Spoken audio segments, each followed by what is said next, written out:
परम पूज्य माधव गो विज्ञान अनुसंधान संस्थान में आयोजित भागवत समरसता महोत्सव के चौथे दिन जोधपुर के संत गोवत्स राधा कृष्ण महाराज ने समाज को महत्वपूर्ण संदेश देते हुए कहा कि जन्मदिन केवल औपचारिकता न बनकर संस्कृति और आशीर्वाद का पर्व होना चाहिए।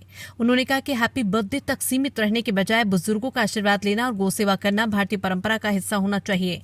महाराज श्री ने अपने प्रवचन में कहा कि आज लोग केवल तारीख के आधार पर जन्मदिन मनाते हैं, जबकि भारतीय परंपरा में तिथि के अनुसार जन्मदिन मनाने का विशेष महत्व है। इस दिन ग्रह नक्षत्र का विशेष प्रभाव होता है और ऋषियों का आशीर्वाद प्राप्त होता है।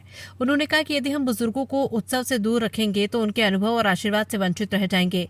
इस दौरान श्री कृष्ण जन्मोत्सव का प्रसंग सुनाते हुए पूरा कथा पंडाल भक्तिमय माहौल में डूब गया। नंद के घर आनंद भयो, जय कन्हैया लाल की के जयकारों के साथ श्रद्धालुओं ने नृत्य किया और फूलों की वर्षा की।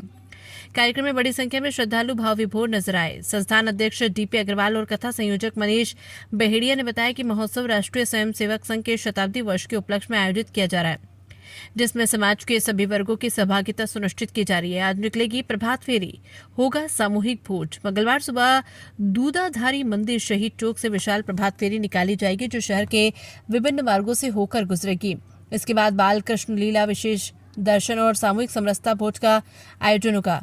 शाम 7:30 बजे कोठारी पैलेस पर पूर्व में राघव शर्मा द्वारा पाठ किया जाएगा। आयोजित सहभोज कार्यक्रम की विशेषता ये रहेगी कि श्रद्धालु अपने अपने घरों से शुद्ध सात्विक भोजन प्रसाद के रूप में लेकर आएंगे। कथा के विराम के बाद सभी भक्त एक साथ बैठकर प्रसाद ग्रहण करेंगे, जिससे आपसी प्रेम, भाईचारा और सेवा भाव को बढ़ावा मिलेगा। कार्यक्रम के दौरान राम स्नेही वाटिका में युवा गोष्ठी और रसायनशाला में प्रदर्शनी भी आकर्षण का केंद्र बनी हुई है। भिलवाड़ा से संवाददाता विजय भारद्वाज की रिपोर्ट। आप लोग परिवार में रहते हुए ये बातों को अनुभव कर पाए कि नहीं कर पाए, मैं तो सिर्फ 3 दिन हुए हैं इनको देखते हुए, उस पर मैंने ये अनुभव किया। इन हाथों में सिर्फ करुणा है, इन हाथों में सिर्फ आशीर्वाद है। ये हाथ आशीर्वाद के सिवाय और कुछ दे ही नहीं सकते, ऐसी स्थिति। और हम लोग जब ऐसे मनाते हैं जन्मदिन वगैरह वगैरह, जिसमें यही आशीर्वाद देने वाले लोग नहीं होते हैं, तो फिर कोई मतलब नहीं, फिर व्यर्थ है। इसलिए मेरी विनती है खास हमारे युवान भाई बहनों को भी और बड़ों को भी, क्योंकि बड़े भी आजकल वैसा ही करने लगे। बड़ों को भी अपनी इच्छाओं पर, इन चीजों पर नियंत्रण करना पड़ेगा, क्योंकि फिर आप आकर साधु संतों से कहेंगे महाराज बच्चे आजकल ऐसे कर रहे हैं, बच्चे आजकल वैसे कर रहे हैं, आप कुछ करो, मैं क्या करूंगा फिर। मैं खैर मैं तो कोई साधु संत वैसा नहीं हूं, लेकिन कोई भी साधु संत फिर क्या करेगा।